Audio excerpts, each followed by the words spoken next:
పురుషుడికి పురుషార్థాలన్నిటినీ సంపాదించేది ఇల్లాలే. కలకంటి కంట నీరొలకిన సిరి ఇంట నుండనొల్లదు సుమతి. చెప్పుడో చెప్పాడు పాపం. గృహిణ్యః యత్ర పూజితా స్యుః తత్రైవ లక్ష్మయః. గృహ సంపదంతా స్త్రీది గనక ఆ స్త్రీ యొక్క ధర్మస్వభావం వల్ల గాని పురుషుడు ధార్మికుడు కాలేడు గనక, ఆమె కూడా ధర్మాన్ని అనుకూలించినప్పుడే జరుగుతుంది గనక, ధర్మాభివృద్ధి కలిగిన కోరిన పురుషుడికి ఎలాంటి స్త్రీ కావాలో అలాంటిదన్నాడు. ఉత్తమ స్త్రీ లక్షణం చెప్పారు. చర్మం సంవిశతియ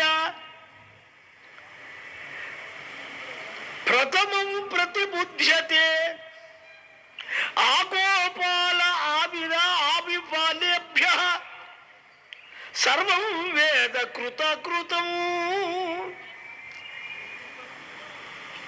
అందరికంటే చివర నిద్రిస్తుంది, అందరికంటే మొదలుగా మేల్కొంటుంది. పురుషుడు లేచి కాఫీ పెట్టి పెళ్ళాన్ని లేపక్కర్లే.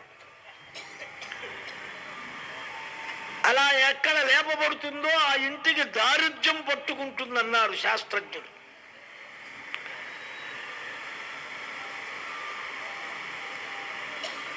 నీకెందుకు నీ ఇంటి విషయాలే చూచుకో అనటానికి వీలు లేదు.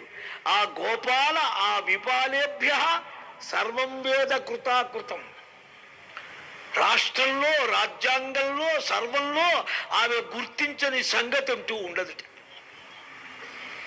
అంత ప్రజ్ఞ ఆ తల్లికి.